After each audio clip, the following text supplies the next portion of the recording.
Olá pessoal, sejam bem-vindos mais uma vez aqui no meu canal. Eu sou a Vitória e hoje eu vou contar para vocês a história do Gregory Biggs, também conhecido só como Greg. Bom, um pouquinho sobre o Greg. Ele era um pai muito dedicado ao filho dele, o Brandon. Ele tinha um filho de 18 anos e, assim, ele era um homem extremamente dedicado aos relacionamentos que ele tinha. Porém, o único relacionamento que ele tinha a maior parte do tempo era com o filho Brandon. E assim, ele era uma pessoa que sofria muito com problemas de saúde mental, assim, de depressão, isolamento e assim vai. E ele sentia muita a vontade de ter pessoas por perto dele. Porém, era muito difícil ele conseguir um relacionamento fixo, tanto com mulheres quanto com amigos, né?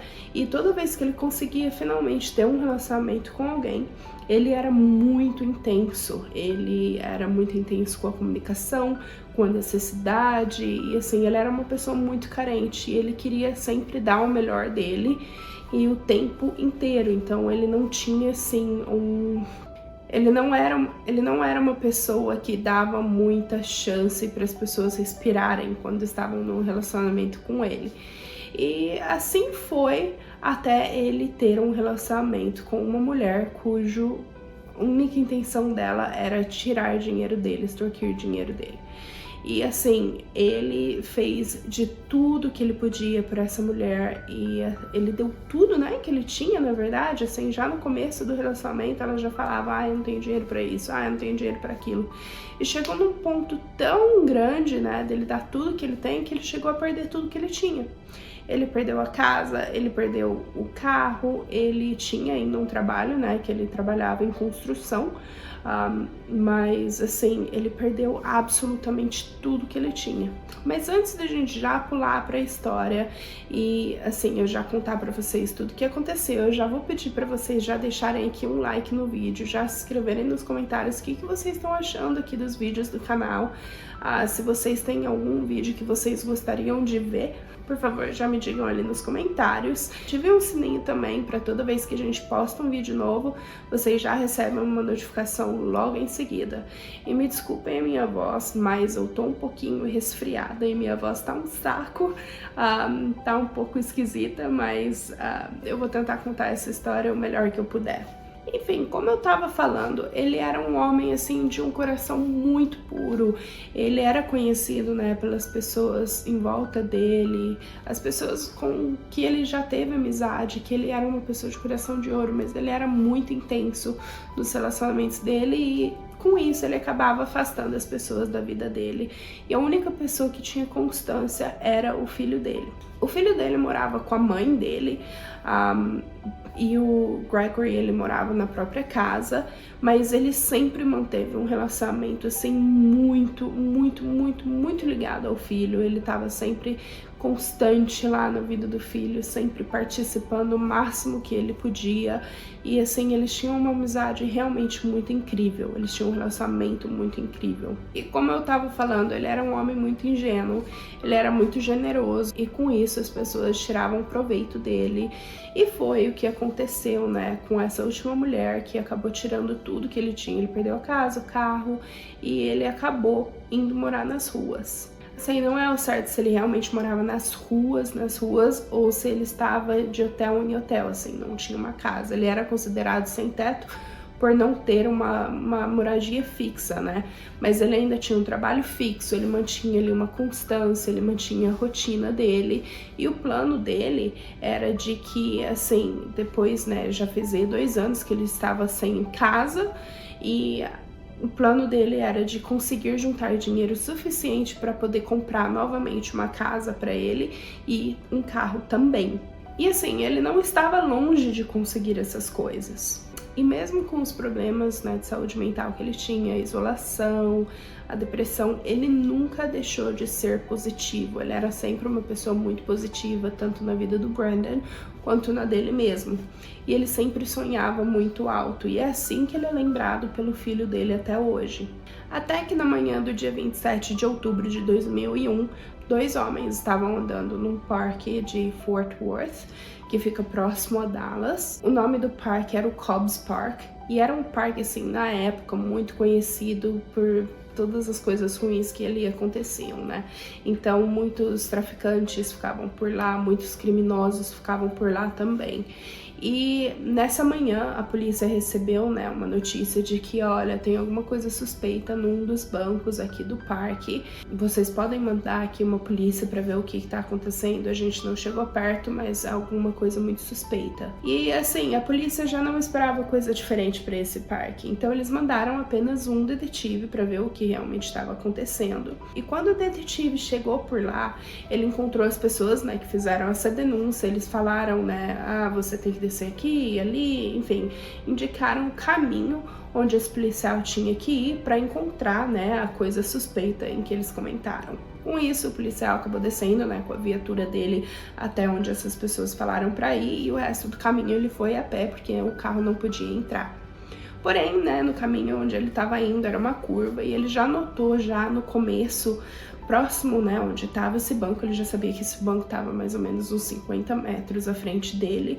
Ele notou que tinham marcas bem profundas, bem frescas, né, de que um carro passou por ali, naquela lama.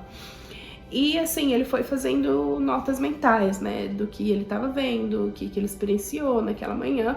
E quando ele chegou próximo, né, assim, ele saiu da curva onde já tava para ver mais ou menos o banco, ele notou que tinha alguma coisa muito grande em cima do banco.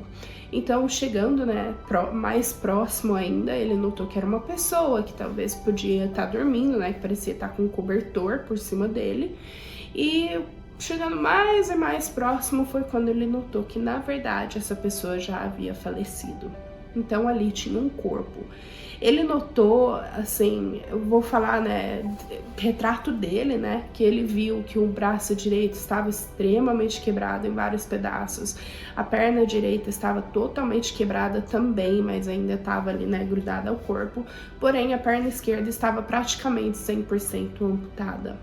E assim, só estava sendo segurada ali por um pouquinho, né, de carne humana e assim vai. E estava também super quebrada. Ele tinha ferimentos pelo corpo todo, né, pelo que o detetive viu ali na hora. O detetive até achou que ali podia ter sido, né, uma briga entre as pessoas que estavam por ali vendendo droga. Porém, ele começou a notar também que não havia sangue algum ali por volta onde ele estava. Então, no final das contas, eles chegaram à conclusão de que o Greg não havia falecido ali. No final do dia, o médico legista acabou identificando quem realmente era esse falecido, que era o Greg, e acabou notificando a família. Enfim, a investigação continuou, mais detetives vieram e realmente todos entraram num consenso de que ele não havia falecido naquele local, pela falta, né, de sangue que tinha por volta. Assim, ele já tinha perdido a perna praticamente, já estava deslocado do corpo, então teria como consequência muito sangue. Porém, os detetives não viram sinal algum, né, de luta que aconteceu por ali, ou sangue, né, que tenha acabado saindo, né, desse corpo. Então, os detetives realmente, eles estavam sem saber o que estava acontecendo praticamente, né? Porque de fato não tinham sinais que nada aconteceu ali, então onde que aconteceu? Eles foram investigar, passaram-se ali vários meses e nada deles saberem o que aconteceu, não sabem de onde que o Greg veio, não sabem o que aconteceu de fato, como que ele foi morto. Eles tentaram encontrar também alguma ferida de bala, talvez ele tenha sido baleado à morte, não foi. E assim, o caso acabou esfriando mesmo depois de 4 meses. Em fevereiro de 2002, a Miranda Daniels acabou ligando para a polícia porque ela descobriu o que realmente tinha acontecido com o Greg. A polícia realmente ficou com o pé bem atrás, porque foi uma história muito maluca que eles não imaginavam que poderia ser verdade. Né, principalmente uma pessoa que não estava envolvida no caso, saber tantos detalhes do que tinha acontecido com o Greg e dar explicações tão vívidas para os ferimentos que ele tinha. E assim, a polícia acabou achando que eles estavam sendo trollados, mas eles foram fazer a investigação deles e eles foram num endereço em que a Miranda mandou a polícia ir. E essa é a história do que realmente aconteceu com o Greg Biggs.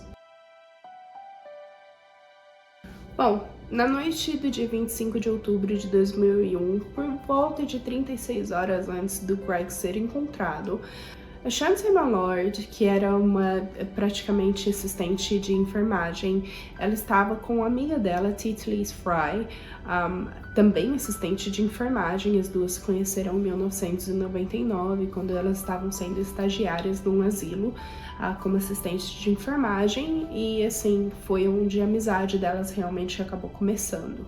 Elas duas decidiram sair para festar, ir para uma boate, se divertir, tudo que podia ter direito aquela noite elas fizeram, né?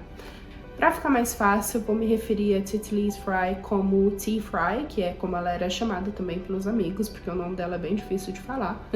Então, ao invés de ficar sofrendo falando o nome dela completo, eu vou chamar ela pelo apelido dela de T. Fry e a Chauncey. Para explicar um pouquinho mais, né, da história dessas duas e como elas se conheceram, eu vou falar um pouquinho da história da Chauncey.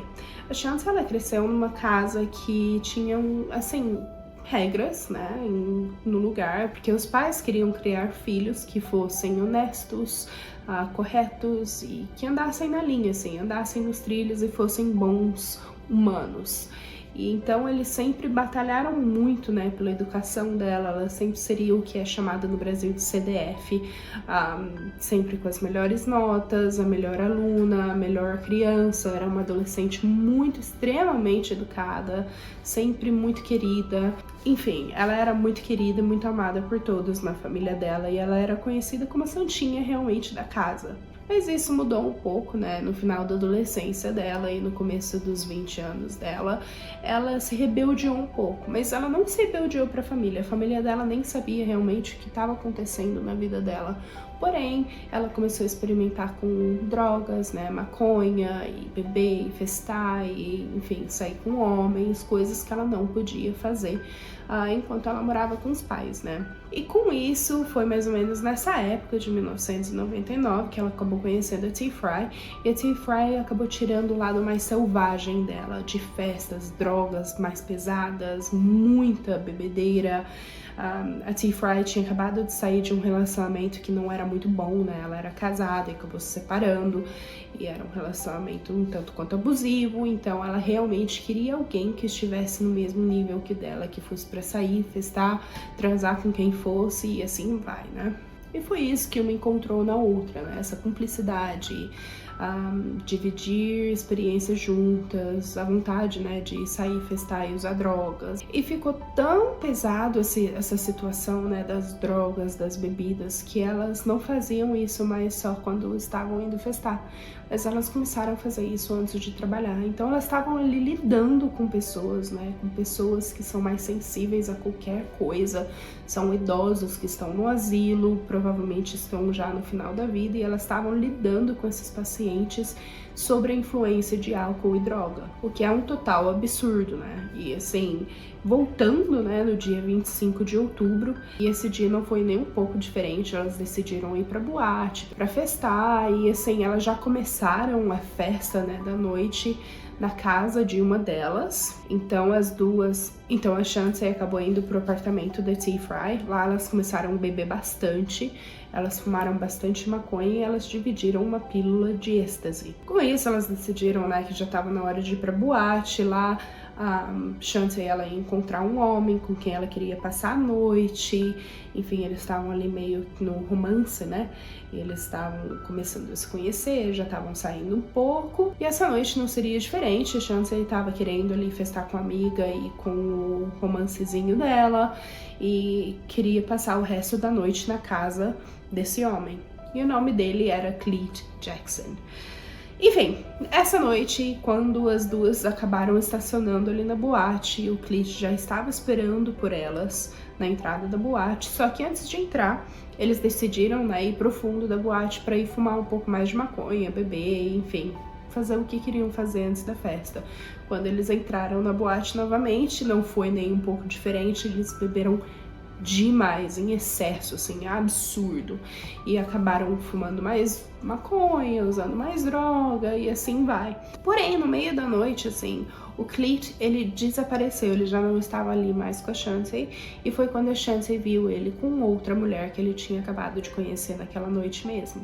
E ele acabou indo embora com essa outra mulher, deixou a Chauncey pra trás, ela continuou bebendo com a amiga dela, então chegou ali por volta de 2 da manhã, quase 2 da manhã, ela viu que o Cleet realmente não estava a lugar nenhum a se ver, então ela acabou chamando a amiga dela, porque a boate já estava fechando, né?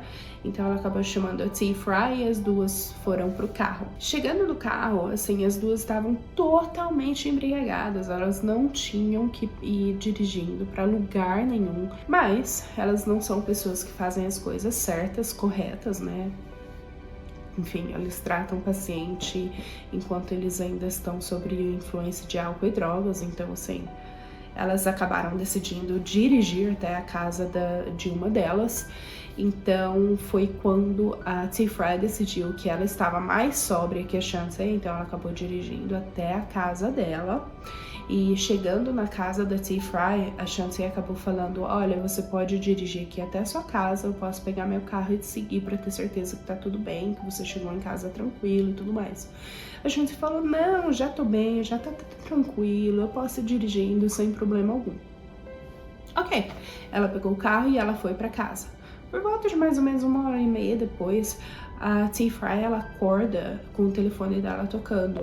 E do outro lado da linha está a Chauncey gritando que nem uma louca desesperada, desvairada, pedindo por ajuda, falando: eu não queria ter feito isso, não foi a minha intenção, me desculpe, me desculpe. E a T-Fry, ela não conseguia tirar as informações que ela precisava para saber o que tá acontecendo, assim, sabe? Qual que é a emergência que tá acontecendo? O que você não queria ter feito? E, enfim, foi quando ela decidiu ir para casa da Chauncey. Chegando lá, ela abriu a porta, ela entrou, ela foi em direção à cozinha, que foi onde ela escutou que a Chauncey estava. E lá na cozinha, a Chauncey já abriu, né, o berreiro de novo, tipo: eu não queria ter feito isso, não foi a minha intenção, né? Realmente, eu não queria, me desculpe, me desculpe. E a T-Fry só falava: me conta o que tá acontecendo, o que você não queria ter feito. E foi quando a Chauncey apontou para a porta, que ainda na cozinha, né, em direção à garagem da casa, né, que é uma garagem conectada à cozinha, que é bem comum nos Estados Unidos. Então a T-Fry, ela acabou indo até, né, essa porta, ela abriu a porta, ela acendeu a luz, e foi quando ela viu o carro da Chauncey no meio da garagem. A porta, né, da garagem, o portão estava fechado. E no para-brisa do carro, ela viu 2 pernas para fora do carro. E ela notou que tinha um homem que estava preso no para-brisas, com as pernas para fora e o corpo para dentro, pedindo por socorro. A T-Fry, aparentemente, ela perdeu a cabeça dela. Ela pediu para a Chauncey ligar para a polícia, ligar para bombeiros. Ela realmente estava implorando. Porém, quando a Chauncey falou: não, eu não quero, porque eu não quero entrar em problema, né? Eu não quero ser preso e tudo mais. Então as duas ficaram quietas e não fizeram nada. O que realmente aconteceu naquela noite foi que quando ela estava a caminho de casa, ela estava tão bêbada que ela acabou subindo, né, no meio-fio, e ela acabou dirigindo ali onde os pedestres andam, e ela acabou atingindo uma pessoa, que foi o Greg. Ela não parou a momento algum, apesar do Greg ainda estar vivo. Ela dirigiu o caminho dela todo de volta para casa, e foi quando ela abriu o portão da garagem, estacionou o carro e fechou o portão da garagem novamente. E para adicionar insulto nessa situação toda, onde ela acabou atingindo, né, e atropelando o Greg, ela estava a menos de 800 metros de uma casa de bombeiros, né, e por incrível que pareça, era lá onde o irmão dela trabalhava. O irmão dela estava de plantão naquela noite, tanto o irmão dela quanto todos os outros bombeiros e os paramédicos que ali ficavam, todos com treinamento médico. Ela também tinha experiência médica para poder cuidar, né, do Greg. Ela também estava a menos de 10 quilômetros de um hospital de emergência em Fort Worth, também muito grande, muito conhecido, muito bom, que poderia com certeza ter salvado a vida do Greg. Ela também, a caminho de casa, acabou passando por 9 orelhões, onde ela podia, né, ter parado, deixado o corpo e ligado para a polícia se esse fosse o caso. Mas ali naquele momento ela mostrou zero compaixão por qualquer outro ser vivo, né? E ela decidiu ir para casa e deixar o Greg na casa dela, na garagem. Enfim, voltando na parte que a T-Fry pede, né, pra ela ligar pra polícia. Quando a Chauncey fala não, a T-Fry realmente, ela não insiste, elas duas decidem que, né, tá na hora de deixar isso de lado pelo momento. Então a T-Fry apaga a luz da garagem, fecha a porta, deixa lá o Greg no escuro, lutando pela vida dele, e as duas decidem ir pra casa da T-Fry pra ir descansar, dormir por algumas horas pra depois decidir o que fazer. Quando elas acordaram, várias horas depois, elas voltaram para casa da Chauncey e lá elas viram já que o Greg não estava mais se mexendo. Não é ao certo se ele já havia falecido. O médico legista, né, que fez a autópsia dele no final, falou que provavelmente ele tenha sobrevivido por mais de um dia depois, né, desse impacto e depois desse atropelamento. Então não é ao certo realmente quando ele veio a falecer, mas muito possivelmente ele ainda estava vivo a essa hora. Elas não sabiam o que fazer, né, com o corpo do Greg ali, então a Chauncey acabou decidindo ligar para o romancezinho dela da noite anterior, que saiu com outra mulher. Ela ligou pro Cleet e o Cleet acabou vindo, né, pra casa dela. E lá ele viu no que ele acabou sendo introduzido, né, o crime que ele foi introduzido. E em vez de reportar pra polícia, ele, que era um homem que estava em liberdade condicional, ele não queria entrar em mais problemas.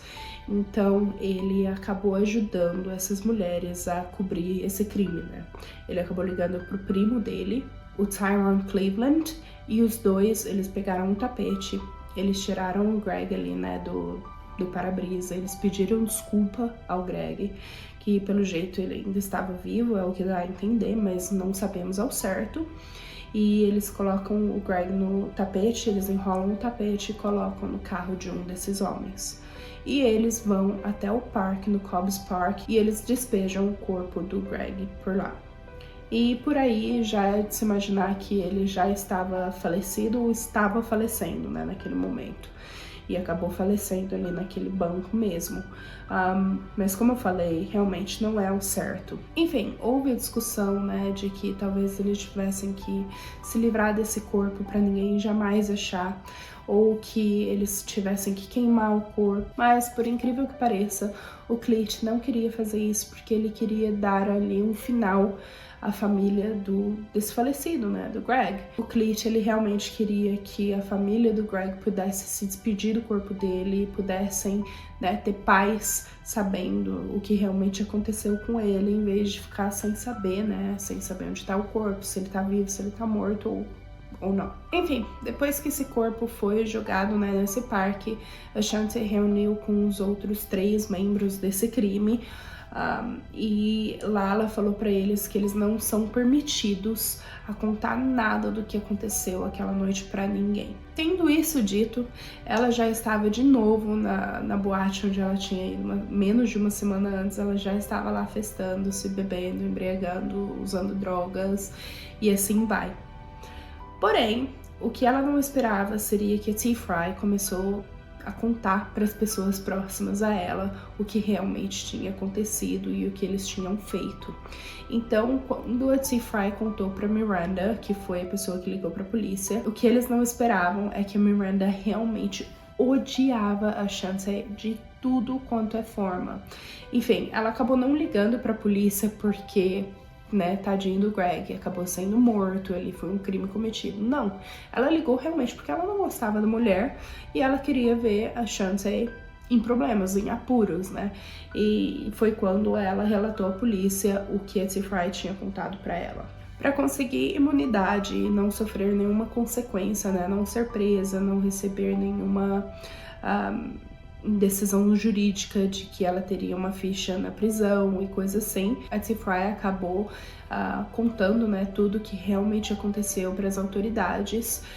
Então ela acabou não sendo presa, não tendo consequência alguma, porém a Chauncey, ela acabou sendo presa, ela foi sentenciada a 50 anos de prisão e ela só poderá tentar a liberdade condicional em 2027. Então, praticamente 25 anos depois dela ter sido presa, né? O Cleet, que é o romance dela, né, acabou sendo sentenciado a 10 anos de prisão e o primo dele foi sentenciado a 9. Durante o julgamento, o Brandon, o filho do Greg, ele acabou, falando algumas palavras ali e ele falou pra Chauncey que ele perdoava ela, que ele não se sentia apenas triste pela perda do pai, de não ter o pai mais presente na vida dele, uma pessoa que ele amava tanto, mas ele também se sentia muito triste pela família da Chauncey, que era uma família que parecia ser muito boa. Porém, essa família também foi destruída pelas ações da Chauncey. Bom, essa é a história do Greg. Se vocês gostaram dessa história, curtiram, já deixem aqui nos comentários, já escrevam ali, o que vocês acharam, o que vocês gostariam de ver da próxima vez. Eu adoraria fazer aqui uma história de algum dos meus seguidores. Se vocês tiverem alguma ideia do que vocês gostariam de assistir, ver eu contando essa história, por favor, só digam aqui nos comentários, eu vou adorar. E, enfim, deixem o like de vocês, já se inscrevam, já também ativem o sininho para toda vez que a gente posta um vídeo novo, vocês já logo podem assistir. E também me sigam lá no Instagram, eu vou adorar ter a companhia de vocês por lá também. Bom, um abraço para vocês e até o próximo vídeo. Tchau!